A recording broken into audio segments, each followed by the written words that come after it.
എല്ലാവർക്കും നമസ്കാരം. മറ്റൊരു വീഡിയോയിലേക്ക് സ്വാഗതം. ഇന്നത്തെ കേസിന്റെ അപ്ഡേഷൻ പറയുകയാണെങ്കിൽ അടുത്ത ആഴ്ചയിലോട്ട് മാറ്റി എന്നാണ് അറിയാൻ സാധിച്ചത്. അപ്പോൾ അതിന്റെ കാരണം എന്ന് വെച്ചാൽ 365 നമ്പറൊക്കെ ആയിരുന്നു. അപ്പോൾ ആ ഒരു അവസാന സമയത്തോട്ട് വിളിക്കുമ്പോൾ നമുക്ക് പറയാൻ കൂടുതൽ സമയം ഉണ്ടാവത്തില്ല എന്ന് മുൻകൂട്ടി കണ്ടുകൊണ്ട് നമ്മുടെ വക്കീൽ തന്നെ അങ്ങോട്ടും അടുത്ത ആഴ്ചയിലോട്ട് മാറ്റാൻ റിക്വസ്റ്റ് കൊടുക്കുകയായിരുന്നു. അപ്പോൾ ഇതാണ് കിട്ടിയ ഒരു റിപ്പോർട്ട് പ്രകാരം എനിക്കറിയാൻ സാധിച്ചത്.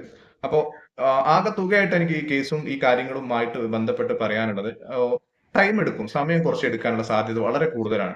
ഇപ്പോഴത്തെ കാര്യങ്ങളെല്ലാം കോംപ്ലിക്കേഷൻ എല്ലാം കണ്ടിട്ട് നോക്കുമ്പോൾ സമയം എടുക്കാൻ വളരെയധികം സാധ്യത കൂടുതലാണ്. പക്ഷേ ഇന്നത്തെ ഒരു പത്ര കട്ടിംഗ് വരെ പറയുന്നത്, നിങ്ങൾക്ക് അവിടെ കാണാൻ സാധിക്കും, ഇഡി ഹവാല, അതായത് പ്രധാനമന്ത്രി പണം കടത്തിയിട്ടുണ്ട് എന്നുള്ള നിഗമനത്തിൽ ഉറച്ചു നിൽക്കുകയാണ്. ഈ നിഗമനങ്ങളോ ഇത്തരം മറ്റു കാര്യങ്ങളോ ഒന്നും തന്നെ എല്ലാ കോടതിയിലോട്ട് കാര്യമായിട്ട് എടുക്കുക.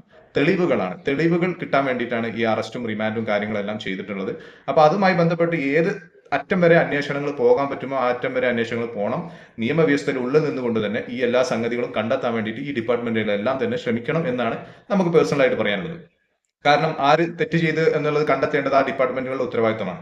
അത് വളരെ ഭംഗിയായിട്ട് അവർ ചെയ്യുന്നുണ്ട്. വളരെ സ്വാഗതാർഹമായിട്ടുള്ള കാര്യങ്ങളാണ് അവർ ചെയ്തുകൊണ്ടിരിക്കുന്നത്. പക്ഷേ എന്നിരുന്നാലും ഒരുപാട് കാലം ഈ ഒരു വിഷയത്തെ നീട്ടിക്കൊണ്ടുപോകുന്നതിന്റെ ഉദ്ദേശം മനസ്സിലാകുന്നില്ല. ഇത്തരം കാര്യങ്ങളൊക്കെ കണ്ടുപിടിക്കാൻ വേണ്ടിയിട്ടുള്ള നൂതനമായിട്ടുള്ള സംവിധാനങ്ങളും വളരെയധികം മുന്നോട്ട് പോയിക്കൊണ്ടിരിക്കുന്ന ഒരു ഇന്ത്യ മഹാരാജ്യത്ത് വളരെ പെട്ടെന്ന് കണ്ടുപിടിക്കാൻ പറ്റുന്ന കാര്യങ്ങളാണ് ഈ പറയുന്ന കാര്യങ്ങളൊക്കെ തന്നെ. അപ്പൊ അതുമായി ബന്ധപ്പെട്ടിട്ട് വളരെ പെട്ടെന്നുള്ള ഒരു തീരുമാനങ്ങളും തീർപ്പുകളും ഉണ്ടാകുന്നത് ബെറ്റർ ആയിട്ടുള്ള ഒരു കാര്യമായിരിക്കും. ആ ഡിപ്പാർട്ട്മെന്റ് തന്നെ അത് ഗുണം ചെയ്യും എന്നുള്ളതാണ് മറ്റൊരു കാര്യമായിട്ട് പറയാനുള്ളത്. പിന്നെ എനിക്ക് പറയാനുള്ള ഒരു കാര്യം, പിന്നെ മെയിനായിട്ട് ഇന്നത്തെ വീഡിയോ വരുന്നത്, ഒരു സഹോദരിയുടെ ഒരു വോയിസ് കേൾക്കാനിടയായി. അയ്യൂബ് ഖാൻ എന്ന് പറയുന്ന വ്യക്തി ഫ്രോഡാണെന്നും അതുപോലെ തന്നെ ആളുകളെ ബ്രെയിൻ വാഷ് ചെയ്തുകൊണ്ട് ഇത്തരം കാര്യങ്ങളിലോട്ട് നമ്മൾ കേസ് കൊടുക്കാതിരിപ്പിക്കാൻ വേണ്ടിയിട്ടുള്ള കുറെ കാര്യങ്ങളാണ് പറഞ്ഞുകൊണ്ടിരിക്കുന്നത് എന്ന രൂപത്തിലൊക്കെ ഒരു വോയിസ് കേൾക്കാനിടയായി. അപ്പൊ അതിന്റെ ഒരു ക്ലാരിറ്റി ആ ലേഡിക്ക് കൊടുക്കാൻ വേണ്ടിയിട്ടാണ് പറയുന്നത്. അവരുടെ ആദ്യത്തെ വോയിസിൽ തന്നെ പറയുന്നുണ്ട്, ഈ പറയുന്ന വ്യക്തി ഇന്നലെ മികേഷ് എന്ന് പറയുന്ന വ്യക്തിയുടെ ഒരു കാര്യം നിങ്ങൾ കേട്ടിട്ടുണ്ടാവും. എനിക്ക് ഭീഷണിയുമായിട്ട് വന്നു, അദ്ദേഹത്തിന്റെ ആ വീഡിയോ ആരോ ചെയ്ത സമയത്ത് ആ പറയുന്ന വീഡിയോയിൽ ഞാനാണ് ചെയ്തതെന്ന് പറഞ്ഞിട്ട് എന്റെ അടുത്തോട്ട് വരികയും ഈ പറയുന്ന വ്യക്തി എനിക്കെതിരെ ഇ ഡി ഫയൽ ചെയ്യും, ശ്രീനാ മാഡത്തിനെ അറസ്റ്റ് ചെയ്യുമ്പോൾ എന്നെയും കൂടി അറസ്റ്റ് ചെയ്യും എന്ന രൂപത്തിലുള്ള ഒരു സംസാരം. അപ്പൊ ഞാനിങ്ങനെ ചിന്തിച്ചു, എന്ത് ചെയ്യും, ഇവര് പറയുന്നതാണോ ശരിക്കും ഇ ഡി കേൾക്കുന്നത് എന്ന രൂപത്തിലോട്ടൊക്കെ എന്റെ തോട്ട് പോയി. അത്തരം ഭയങ്കരമായിട്ട് ഒരു കോൺഫിഡൻസോട് കൂടിയാണ് എന്നെ അറസ്റ്റ് ചെയ്യും, ഇ ഡി അവരെ കൂടി അറസ്റ്റ് ചെയ്യുന്ന രൂപത്തിലൊക്കെ. പിന്നെ ഒരുപാട് കാര്യങ്ങൾ അതുമായി ബന്ധപ്പെട്ട് സംസാരിക്കണം. നമ്മളിപ്പോൾ അത് ഒരു വേദിയായിട്ട് എടുക്കുന്നത്. എനിക്ക് ഈ സഹോദരിയുടെ വോയിസിന് ചെറിയ മറുപടി കൊടുക്കാൻ വേണ്ടിയിട്ടാണ് എനിക്ക് ഈ ഒരു വീഡിയോ മെയിനായിട്ട് ഉപയോഗിക്കുന്നത്. അപ്പോൾ എന്താന്ന് വെച്ചാൽ ഞാൻ ഫ്രോഡാണ്, അല്ലെങ്കിൽ ഈ പറയുന്ന വ്യക്തികളെ, ആളുകളെ ബ്രെയിൻ വാഷ് ചെയ്തുകൊണ്ട് പിടിച്ചു വെക്കുക എന്ന രൂപത്തിലുള്ള ഒരു വോയിസ് ആണ് ആദ്യം കേൾക്കാൻ ഇടയായിട്ടുള്ളത്. ഈ അയ്യൂബ് ഖാൻ ഉണ്ടല്ലോ, അയ്യൂബ് ഖാൻ അത്ര നല്ല പുള്ളിയൊന്നുമല്ല. ഈ വീഡിയോയിൽ ഈ പറഞ്ഞ മികേഷ് പറഞ്ഞ കാര്യങ്ങൾ വളരെ സത്യം. ഞാനും മുമ്പ് പറഞ്ഞതാണ് ഇതേ ഗ്രൂപ്പിൽ തന്നെ. അയ്യൂബ് ഖാൻ ഈ പറഞ്ഞ പോലെ ഹൈറിച്ചിന്ന് ഓശാരം പറ്റി, ഞാനും പറയുന്നു, ഓശാരം പറ്റി വീഡിയോ ചെയ്യുന്ന ആളാണ്.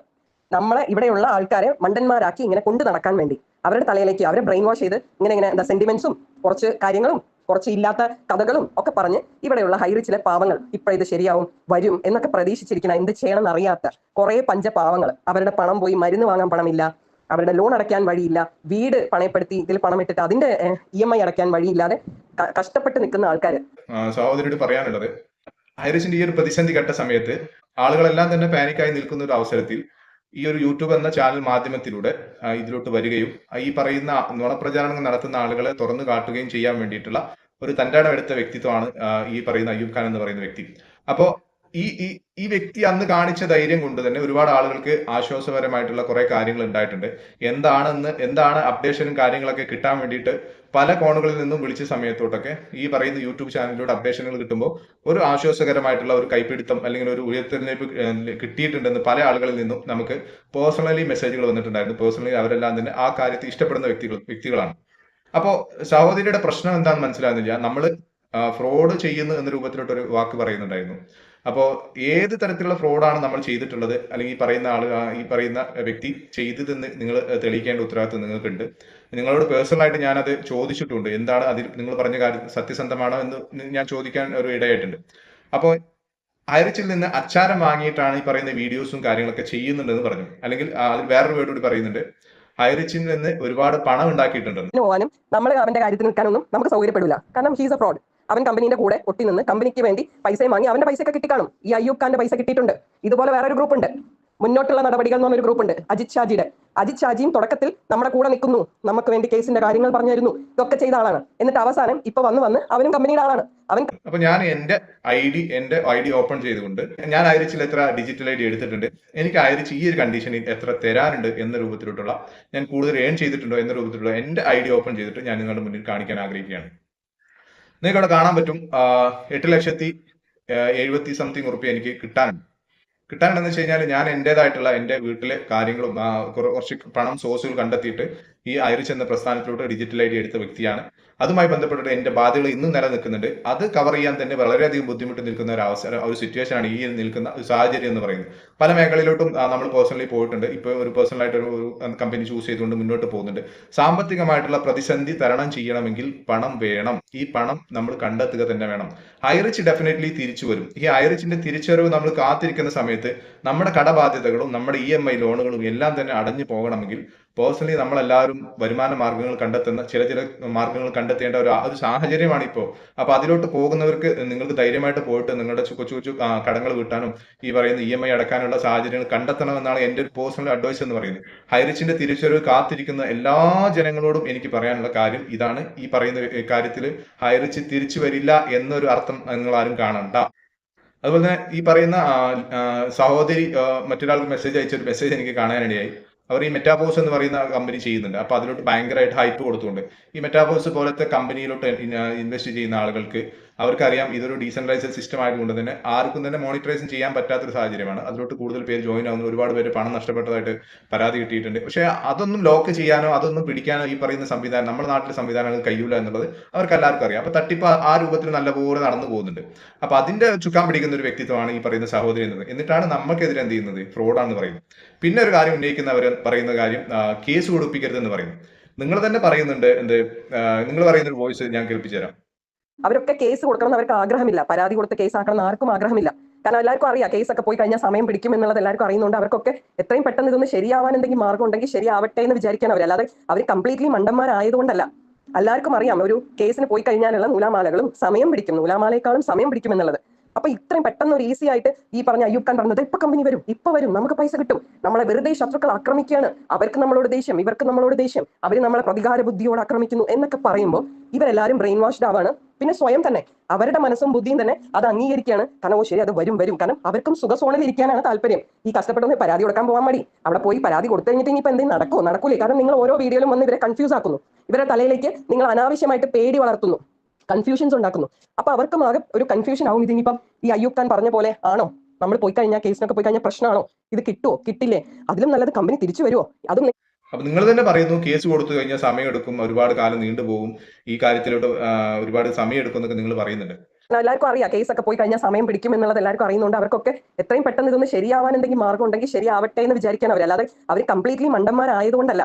എല്ലാവർക്കും അറിയാം ഒരു കേസിന് പോയി കഴിഞ്ഞാലുള്ള നൂലാമാലകളും സമയം പിടിക്കും, നൂലാമാലയെക്കാളും സമയം പിടിക്കും എന്നുള്ളത്. നമ്മളും അത് തന്നെ പറയുന്നുള്ളൂ. ഐറിച്ച് തിരിച്ചു വരണം എന്നുള്ളത് ഈ പറയുന്ന കമ്പനിയുടെ കാര്യം ഇപ്പോഴത്തെ സിറ്റുവേഷൻ, ഈ പറയുന്ന കമ്പനിയെക്കാളും ഈ പറയുന്ന MD-യെക്കാളും ഈ പറയുന്ന ശ്രീനാ മേഡത്തെക്കാളും ഈ പറയുന്ന ലീഡേഴ്സിനെക്കാളും ഏറ്റവും കൂടുതൽ അനിവാര്യമായി നിൽക്കുന്നത് അതിൽ ഈ പണം കിട്ടാനുള്ള വ്യക്തികൾക്കാണ്. കാരണം ഈ പറയുന്ന കമ്പനി ഇവിടെ ബാൻ ചെയ്യപ്പെട്ടാൽ, ഈ കമ്പനി അടച്ചിടപ്പെട്ടാൽ, ഈ കമ്പനിയുടെ കേസുമായി ബന്ധപ്പെട്ട് അവർ ക്ലോസ് ചെയ്യപ്പെട്ടാൽ അവർ ജയിലിൽ ചിലപ്പോൾ ഇട്ടേക്കാം, അവർക്ക് ശിക്ഷ ലഭിച്ചേക്കാം. പക്ഷെ പണം നഷ്ടപ്പെടുന്നത് കിട്ടാനുള്ള എന്നെ പോലത്തെ ആളുകൾക്കാണ് പണം നഷ്ടപ്പെടുന്നത്. അപ്പൊ ഞാൻ എന്ന് പറയുന്ന വ്യക്തി ഈ കമ്പനി തിരിച്ചു വരാൻ വേണ്ടിയിട്ട് എന്റെ ഏതറ്റം വരെ പോകാനും തയ്യാറായി നിൽക്കുന്ന ഒരു വ്യക്തിയാണ്. എന്റെ പണം എനിക്ക് തിരിച്ചു കിട്ടണം, കിട്ടിയേ പറ്റൂ. അപ്പൊ അതിന് തടസ്സം നിൽക്കുന്ന നിങ്ങളെ പോലത്തെ മൂരാച്ചികളോട് എനിക്ക് പറയാനുള്ളത്, നിങ്ങൾ എന്നെ ഉപദേശിക്കാൻ വരരുത്. എന്നെ ഉപദേശിക്കാൻ വരുന്നതിന് മുന്നേ നിങ്ങൾ എന്ത് ചെയ്തു, നിങ്ങൾ ഈ സമൂഹത്തിന് വേണ്ടി എന്ത് ചെയ്തു എന്ന് നിങ്ങൾ ആദ്യം ആലോചിക്കണം. എന്നിട്ട് എന്നെ ഉപദേശിക്കാവുന്നു. പല ആളുകളും എന്നെ ഉപദേശിക്കാൻ പേഴ്സണലി വിളിക്കാറുണ്ട്. നെഗറ്റീവ് ഗ്രൂപ്പിൽ നിന്ന് ഒരുപാട് പേര് വിളിക്കാറുണ്ട്. ഈ വീഡിയോ ചെയ്യുന്നത് നിർത്തിക്കൂടെ, അതാക്കിക്കൂടെ, ഇതാക്കിക്കൂടെ എന്ന്. അവരോട് എല്ലാവരോടും എനിക്ക് പറയാനുള്ളത്, ഒറ്റ വാക്കിൽ പറയാനുള്ളത് ഒരേ ഒരു കാര്യമുള്ളൂ. പണ്ട് മോഹൻലാൽ ഒരു സിനിമയിൽ പറഞ്ഞ പോലെ ആ ഡയലോഗ് ഞാൻ നിങ്ങൾക്ക് വേണ്ടി സമർപ്പിക്കുകയാണ്. ഉപദേശം കൊള്ളാം വർമ്മ സാറേ, പക്ഷെ ചെറിയൊരു പ്രശ്നമുണ്ട്. തന്റെ തന്തയല്ല എന്റെ തന്ത. അപ്പോൾ ഉപദേശിക്കാൻ വരുമ്പോൾ നിങ്ങൾ എല്ലാവരും സ്വന്തത്തിൽ ചിന്തിച്ചു നോക്കുക.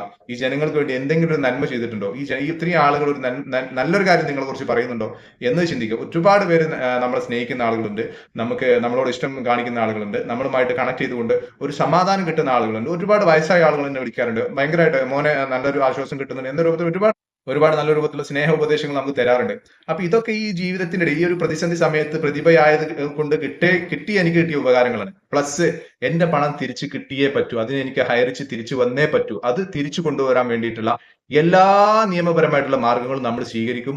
ആ നിയമപരമായിട്ടുള്ള പോരാട്ടത്തിൽ ഹൈറിച്ചിന്റെ കൂടെ കട്ടക്ക് സപ്പോർട്ട് ചെയ്തുകൊണ്ട് തന്നെ ഹൈറിച്ചിന്റെ ഒപ്പം നിന്നുകൊണ്ട് നമ്മൾ ആ പണം എല്ലാവർക്കും തിരിച്ചു കിട്ടുന്ന രൂപത്തിലോട്ട് നമ്മൾ തിരിച്ചു കൊണ്ടുവരികയും ചെയ്യും. ഇനി കേസുമായി മുന്നോട്ട് പോകേണ്ട ഒരു സ്ഥിതിഗതി വരികയാണെങ്കിൽ ആ സമയത്ത് നമ്മൾ കേസുമായിട്ട് മുന്നോട്ട് പോകും. ആളുകളെ പണം തിരിച്ചു കിട്ടാൻ വേണ്ടിയിട്ട് തന്നെ അതിൻ്റെതായിട്ടുള്ള കാര്യങ്ങൾ ചെയ്യും. അന്ന് ആ സമയത്തോട്ട് നമുക്ക് ചെയ്യേണ്ട കാര്യങ്ങൾ അന്ന് നമുക്ക് ചർച്ച ചെയ്യാം എന്നാണ് ഞാൻ പലതവണയും പറഞ്ഞിട്ടുള്ളൂ. ഇപ്പോൾ അതുമായി ബന്ധപ്പെട്ട് മുതിരേണ്ട എന്ന് മാത്രമേ നമ്മൾ FIR കൊടുക്കുന്ന ആളുകളോട് പറഞ്ഞിട്ടുള്ളൂ. കാരണം ഹൈറിച്ചിന്റെ കേസ് ഇവിടെ നടന്നുകൊണ്ടിരിക്കുകയാണ്. അതുമായി ബന്ധപ്പെട്ടിട്ട് സമയം കാലതാമസം കുറച്ചെടുക്കും. ഒരു 3 മാസം, ചിലപ്പോൾ ഒരു 4 മാസം എടുക്കാനും സാധ്യത വളരെ കൂടുതലാണ്. ഇത് ഓപ്പണായി പറയുന്നത് എന്ന് വെച്ചാൽ ഹൈറിച്ചിന്റെ തിരിച്ചുവരവും കാത്തുകൊണ്ട് ടെൻഷൻ അടിച്ചുകൊണ്ട് ഉറക്കമില്ലാതെ നിങ്ങൾ ഓരോരുത്തരും കഴിഞ്ഞു കൂടേണ്ട ഒരു സിറ്റുവേഷൻ കഴിഞ്ഞിട്ടുണ്ട്. നിങ്ങൾ തിരിച്ചറിവിലോട്ട് വരിക. ഹൈറിച്ച് ഡെഫിനറ്റ്ലി തിരിച്ചു വരും. അത് ചെയ്യേണ്ട ആളുകൾ അത് നിരന്തരം ഓരോ ദിവസവും ഓരോ മണിക്കൂർ ബേസിൽ അതിന്റെ ചർച്ചകളും അതുമായി ചെയ്യേണ്ട കാര്യങ്ങളും ചെയ്തുകൊണ്ടിരിക്കുന്നുണ്ട്. നമ്മുടെ ലീഡേഴ്സ് ആയിട്ടുള്ള ആളുകൾ അതുമായി ചെയ്യുന്നുണ്ട്. കമ്പനി ഡയറക്റ്റ് ആയിട്ട് ഇപ്പൊ കാര്യങ്ങൾ ഏറ്റെടുത്ത് ചെയ്തുകൊണ്ടിരിക്കുന്നുണ്ട്. അപ്പോൾ ഇത്തരം സാഹചര്യങ്ങളിൽ നമ്മൾ ടെൻഷൻ അടിച്ച് നമ്മൾ ഇതുമായി ബന്ധപ്പെട്ടിട്ട് പ്രതിസന്ധി വന്നു, അത് അക്സെപ്റ്റ് ചെയ്തേ പറ്റൂ. ഈ ഒരു ജീവിതത്തിൽ ഈ ഒരു പ്രതിസന്ധി നമുക്ക് എല്ലാവർക്കും പേഴ്സണലി എനിക്ക് വന്നു കഴിഞ്ഞു. ഇനി ഞാൻ അത് അക്സെപ്റ്റ് ചെയ്ത് ആ തിരിച്ചുവരവ് കംപ്ലീറ്റ് ആയി വരുന്ന സമയത്ത് എനിക്ക് പൈസ കിട്ടും. ഇനി അഥവാ തിരിച്ചു വരാത്തൊരു സാഹചര്യം വന്നു കഴിഞ്ഞാൽ എന്ത് ചെയ്യണം എന്നതിനെ കുറിച്ചുള്ള കാര്യങ്ങൾ നമ്മൾ പഠിച്ചു വെക്കണം എന്ന് മാത്രമേ എനിക്ക് പറയാനുള്ളൂ. അപ്പൊ ഇതുമായി ബന്ധപ്പെട്ടുള്ള കണക്ട് ചെയ്തിട്ടുള്ള ഇത്തരം കാര്യങ്ങളെല്ലാം നമുക്ക് പിന്നീട് ചർച്ച ചെയ്യാം. ഇനി വരും ദിവസം ഇപ്പൊ ഇന്നലത്തെ സൂമിൽ തന്നെ അത്ര ഒരുപാട് കാര്യങ്ങളെല്ലാം സംസാരിച്ചിട്ടുണ്ടായിരുന്നു, ഷിബു സാർ സംസാരിച്ചിട്ടുണ്ടായിരുന്നു. അപ്പൊ നിങ്ങൾ ചെയ്യുന്ന കാര്യങ്ങളിൽ ഒരു വ്യക്തത നിങ്ങൾ ആദ്യം കണ്ടെത്തുക. പലതരത്തിലും നിങ്ങൾ ഇത് തകർക്കാൻ ശ്രമിക്കുമ്പോൾ ഇത്രയും ആളുകൾക്ക് ഉണ്ടാകുന്ന ബുദ്ധിമുട്ട് നിങ്ങൾ ആരും തന്നെ മനസ്സിലാക്കാൻ ശ്രമിക്കുന്നില്ല. നിങ്ങൾ പറയുന്നത് ഒരു സഹായഹസ്തം ചെയ്യുന്ന, അല്ലെങ്കിൽ ഇപ്പൊ നമ്മൾ ചെയ്യുന്ന യൂട്യൂബിനെ നിങ്ങൾ എതിർക്കുന്നുണ്ടെങ്കിൽ നിങ്ങൾക്ക് ആ യൂട്യൂബ് കാരണം ഒരുപാട് പേര് സമാധാനം കിട്ടുന്നുണ്ട് എന്നതുകൊണ്ട് മാത്രമാണ് നിങ്ങൾ എതിർക്കാനുള്ള കാരണം. അപ്പൊ അത് നമ്മൾ ഒരുപാട് യൂട്യൂബേഴ്സ് ഉണ്ട്, അതെല്ലാവരും നമ്മൾ ഹൈറിച്ചിനെ സപ്പോർട്ട് ചെയ്തുകൊണ്ട് തന്നെ സംസാരിക്കും. നിങ്ങൾ ഒരുപാട് കാര്യങ്ങൾ ഹൈറിച്ചിനെ തള്ളി പറയുമ്പോൾ നമ്മൾ ഹൈറിച്ചിന് നല്ലത് പറയുന്ന ആളുകൾ ഉണ്ടാവട്ടെന്നേ. കാരണം മാധ്യമങ്ങളുടെ ധർമ്മം എടുക്കുന്നില്ല. നിങ്ങൾ കൊടുക്കുന്ന വാർത്തകൾ അവർ പോസ്റ്റ് ചെയ്യുന്നുള്ളൂ. ഈ ജേർണലിസ്റ്റ് പഠിച്ച ഒരു വ്യക്തി പോലും എന്താണ് ഹൈറിച്ചിന്റെ കേസ് എന്ന് പറഞ്ഞുകൊണ്ട് ഹൈറിച്ചിന്റെ ആളുകളെ സമീപിച്ചുകൊണ്ട് അതിന്റെ സത്യാവസ്ഥ എന്താണെന്ന് പറഞ്ഞ് മനസ്സിലാക്കാൻ ജനങ്ങളിലോട്ട് എത്തിച്ചു കൊടുക്കാൻ വേണ്ടിയിട്ട് ഒരു ജേർണലിസ്റ്റ് പോലും ഇന്ന് വരെ നോക്കിയിട്ടില്ല. പിന്നെ ഈ പറയുന്ന എല്ലാ അതോറിറ്റികളും ചെയ്തുകൊണ്ടിരിക്കുന്നത് തങ്ങൾക്ക് കിട്ടിയിട്ടുള്ള പരാതികൾ സ്ഥാപിച്ചെടുക്കാൻ വേണ്ടിയിട്ടുള്ള നെട്ടോട്ടത്തിലാണ് അവർ ഓടിക്കൊണ്ടിരിക്കുന്നത്. ഏത് അന്വേഷണം വരട്ടെ, എല്ലാ അന്വേഷണവും അതിന്റെ പരമോന്നതിയിൽ എത്തിക്കൊണ്ട് ആ ഒരു അന്വേഷണങ്ങളെല്ലാം കംപ്ലീറ്റ് ചെയ്യട്ടെ. ഹൈറിച്ച് തെറ്റ് ചെയ്തിട്ടുണ്ടെങ്കിൽ, ഹൈറിച്ചുമായി ബന്ധപ്പെട്ട ആളുകൾ തെറ്റ് ചെയ്തിട്ടുണ്ടെങ്കിൽ അത് കണ്ടെത്തിക്കൊണ്ട് അവരെ ശിക്ഷയിലോട്ട് കൊണ്ടുപോകട്ടെ. ഇനി തെറ്റ് ചെയ്തിട്ടില്ല എങ്കിൽ ഹൈറിച്ച് തിരിച്ചു വരട്ടെ. എന്തിനാ നിങ്ങൾ ഹൈറിച്ച് തിരിച്ചു വരുന്നതിനെ എന്തിനു നിങ്ങൾ എതിർക്കണം? അപ്പോൾ നിയമപരമായിട്ട് ആ അതോറിറ്റി അന്വേഷിക്കട്ടെ. അത് അവർ കണ്ടെത്തിയിട്ടുണ്ടെങ്കിൽ അതുമായി ബന്ധപ്പെട്ട ഹൈറിച്ചിന്റെ കാര്യങ്ങൾ പോട്ടെ. ഇനി കണ്ടെത്താൻ സാധിച്ചില്ല എങ്കിൽ ഹൈറിച്ച് തിരിച്ചു വരട്ടെ. തിരിച്ചു വന്നേ പറ്റൂ. കാരണം നമുക്കെല്ലാവരും പണം കിട്ടുക എന്നുള്ളതാണ് ഇമ്പോർട്ടന്റ് ആയിട്ടുള്ള കാര്യം. അപ്പൊ അതിലോട്ട് ഈ പറയുന്ന ആളുകൾക്ക് മാനസികമായിട്ട് ഇങ്ങനെ തയ്യാറെടുക്കുക. നിങ്ങൾ കുറ്റം പറയുന്നത് നിങ്ങൾ നിർത്താൻ എന്തായാലും പോകുന്നില്ല. പക്ഷേ ഹൈറിച്ച് തിരിച്ചു വരാൻ പാടില്ല എന്ന രൂപത്തിൽ നിങ്ങൾ ഒരിക്കലും വാശി പിടിക്കരുത്. കാരണം നിങ്ങളല്ല, നിയമ സംവിധാനവും നിങ്ങളല്ല. ഇപ്പൊ ഈ മികേഷ് പറഞ്ഞ പോലെ ED അറസ്റ്റ് ചെയ്യുമെന്ന് പറയും. ഓക്കെ, ED നിന്നെ വിളിപ്പിച്ചിട്ടില്ല. EDന്റെ അടുത്തേക്ക് വരുന്നുണ്ട് മോനെ. ശ്രീന അറസ്റ്റിലാവുന്ന അന്ന് തന്നെ നീ അറസ്റ്റിലാവും. ഓക്കെ, ED മികേഷിന്റെ വകയൊന്നുമല്ല, മനസ്സിലായോ? പേഴ്സണലി എന്നെ കുറിച്ച് പറഞ്ഞപ്പോൾ അതിന് മറുപടി കൊടുക്കുക എന്ന് മാത്രമാണ് ഈ വീഡിയോയുടെ ഉദ്ദേശം. എന്റെ പ്രിയപ്പെട്ട ഹൈറിച്ചിന്റെ ആളുകളെ എനിക്ക് പറയാനുള്ളത്, കുറച്ച് സമയം എടുക്കും എന്നുള്ളത് നിങ്ങൾ എല്ലാവരും മനസ്സിലാക്കുക. ഈ സമയം എടുക്കുന്നുള്ളത് അതിന്റെ ഇടയിൽ വരുന്ന സാമ്പത്തികമായിട്ടുള്ള ബുദ്ധിമുട്ടുകൾ തരണം ചെയ്യാൻ വേണ്ടിയിട്ട് കൊച്ചു നല്ല മാർഗങ്ങൾ നിങ്ങൾ സ്വീകരിക്കുക. കാരണം നമ്മൾ ഏതായാലും ഈ പ്രതിസന്ധി ഉള്ളിൽ പെട്ട് കഴിഞ്ഞു. അപ്പൊ ഈ പ്രതിസന്ധി തീരുന്നത് വരെ നമ്മൾ ക്ഷമയോടെ കാത്തിരുന്നേ പറ്റൂ. അല്ലാതെ ഇപ്പൊ കേസ് കൊടുത്ത ആളുകൾക്ക് ആർക്കും തന്നെ പണം കിട്ടിയിട്ടൊന്നുമില്ല. അപ്പൊ നമ്മൾ കേസ് ഇപ്പൊ രണ്ട് വഴിയാണോ, ഒന്നുകിൽ കേസ് കൊടുക്കുക അല്ലെങ്കിൽ കാത്തിരിക്കുക. കേസ് കൊടുത്താലും ഈ കാത്തിരിക്കാനും എല്ലാം സമയം ഒരുപോലെയാണ്. അപ്പൊ കാത്തിരുന്നാൽ തന്നെ നമുക്ക് പണം പൂർണ്ണമായിട്ട് തിരിച്ചു കിട്ടുള്ളൂ. കേസുമായി മുന്നോട്ട് പോകുന്ന ആളുകൾക്ക് അറിയാം ചെലവുകൾ കൂടുതലാണ്, കാര്യങ്ങൾ കൂടുതലാണ്. അത് ഈ 420 മെയിൻ ആയിട്ട് ഇടുന്നത്. 420 ക്രിമിനൽ കേസ് ആയതുകൊണ്ട് തന്നെ അതിന്റെ വക്കീലിനെ വെക്കണം, കാര്യങ്ങൾ ചെയ്യണം. അപ്പൊ ഇത്തരം കാര്യങ്ങളൊക്കെ നമുക്കറിയാം. പിന്നെ എന്തുകൊണ്ട് നമ്മൾ ചെയ്യുന്നില്ല എന്ന് ചോദിച്ചു കഴിഞ്ഞാൽ, അത് ചെയ്ത് കഴിഞ്ഞാൽ മുന്നോട്ട് പോകുമ്പോൾ നമുക്ക് ആ ക്യാഷ് തിരിച്ചു കിട്ടുക എന്നുള്ളത് വളരെ പ്രയാസകരമാണ്. കാരണം ഹൈറിച്ചിന്റെ കേസ് തീർന്നാൽ മാത്രമല്ലേ നമുക്ക് നമ്മുടെ കേസ് തന്നെ പരിഗണനയിലോട്ട് വരത്തുള്ളൂ. പിന്നെ നമ്മൾ കൊടുക്കുന്ന കേസ് തന്നെ ഫ്രീസിങ്ങിന് ശേഷം എനിക്ക് പണം കിട്ടിയില്ല എന്ന് മാത്രമേ നമുക്ക് പരാതിപ്പെടാൻ സാധിക്കുകയുള്ളൂ. അപ്പൊ അതും തന്നെ അവിടെ ഒരു കോർട്ടിന്റെ മുന്നിലെത്തുമ്പോൾ നമ്മുടെ കേസ് എത്രത്തോളം അത് ഹൈറിച്ച് അത് വാദിച്ചെടുക്കും എന്നുള്ളത് നമുക്ക് മനസ്സിലാക്കാൻ പറ്റും. അപ്പോൾ ഇപ്പോഴത്തെ കണ്ടീഷനിൽ ഈ ഒരു പ്രതിസന്ധി തരണം ചെയ്തേ മതിയാവും. അപ്പൊ ഇപ്പോഴത്തെ സാഹചര്യത്തിൽ ഈ ഒരു പ്രതിസന്ധി നമ്മളെല്ലാവരും പേഴ്സണലി തരണം ചെയ്തേ മതിയാവും. നല്ല നല്ല മാർഗ്ഗങ്ങളെല്ലാം സ്വീകരിക്കുക. ഒരുപാട് കാര്യങ്ങൾ നമുക്ക് ചെയ്യാനുണ്ട്. ഹൈറിച്ചിനെ സപ്പോർട്ട് ചെയ്യാൻ തന്നെ ഒരുപാട് പണം ആവശ്യമാണ്. കാരണം വക്കീലിനൊക്കെ നല്ലപോലെ ഫീസ് കൊടുക്കേണ്ടതായിട്ടുണ്ട്. അപ്പോൾ ഒരുപാട് സാമ്പത്തികമായിട്ടുള്ള ചെലവുകൾ നമുക്ക് വരുന്നുണ്ട്. പക്ഷെ നിങ്ങൾ ഏത് പ്രസ്ഥാനത്തെ തിരഞ്ഞെടുക്കുകയാണെങ്കിലും, ഏതൊരു പ്രസ്ഥാനത്തിൽ പുതിയതൊരു ജോയിൻ ചെയ്യുകയാണെങ്കിലും ഒരു കുഴപ്പമില്ല. പ്രതാപൻ സാറോട് ഞാൻ സംസാരിച്ചിട്ടുണ്ടായിരുന്നു. പ്രതാപൻ സാറും പറഞ്ഞിട്ടുണ്ടായിരുന്നു, എല്ലാവരും പോയാലും കുഴപ്പമൊന്നുമില്ല, ഹരിച്ച് തിരിച്ചു വന്നാൽ എല്ലാവരും തിരിച്ചു വരും. പക്ഷേ ഹൈറിച്ചിനെ കുറ്റം പറഞ്ഞുകൊണ്ടോ ഹൈറിച്ചിനെ എതിർത്തുകൊണ്ടോ നിങ്ങളൊരു പ്രസ്ഥാനത്തിൽ നിൽക്കുന്നുണ്ടെങ്കിൽ, ഉണ്ട ചോറിന് നന്ദി കാണിക്കാതെ നിങ്ങളൊരു പ്രസ്ഥാനത്തിൽ നിൽക്കുന്നുണ്ടെങ്കിൽ അത് പാടില്ല. അത് ഡെഫിനറ്റ്ലി എതിർക്കപ്പെടേണ്ട കാര്യങ്ങളാണ്. അത് എതിർക്കുക തന്നെ ചെയ്യും. അത്തരക്കാരോട് കൂടെ നിങ്ങൾ കൂട്ടുകൂടരുത് എന്നും കൂടി ഓർമ്മപ്പെടുത്തുന്നു. നമുക്ക് ഈ പ്രസ്ഥാനത്തെ തിരിച്ചു കൊണ്ടുവന്നേ പറ്റൂ. ഈ പറയുന്ന കുബുദ്ധികളായിട്ടുള്ള ആളുകൾ പറയുന്നത് ഒന്നുമല്ല സത്യം എന്നുള്ളത് തെളിയിച്ചു കൊടുക്കേണ്ട ഒരു ബാധ്യത നമുക്ക് എല്ലാവർക്കും ഉണ്ട്. ഇനി അതല്ല, ഈ അതോറിറ്റികളും ഡിപ്പാർട്ട്മെന്റുകളും എന്തെങ്കിലും കണ്ടെത്തുകയാണെങ്കിൽ അതിന് പേരുള്ള ആക്ഷൻ എടുക്കാനുള്ള പൂർണ്ണമായിട്ടുള്ള സ്വാതന്ത്ര്യം നമ്മളെല്ലാവരും അവർക്ക് നൽകുന്നതാണ് എന്ന് കൂടി ഓർമ്മപ്പെടുത്തുന്നു. എല്ലാവർക്കും നല്ലൊരു ദിവസം നേരുന്നു. Thank you so much.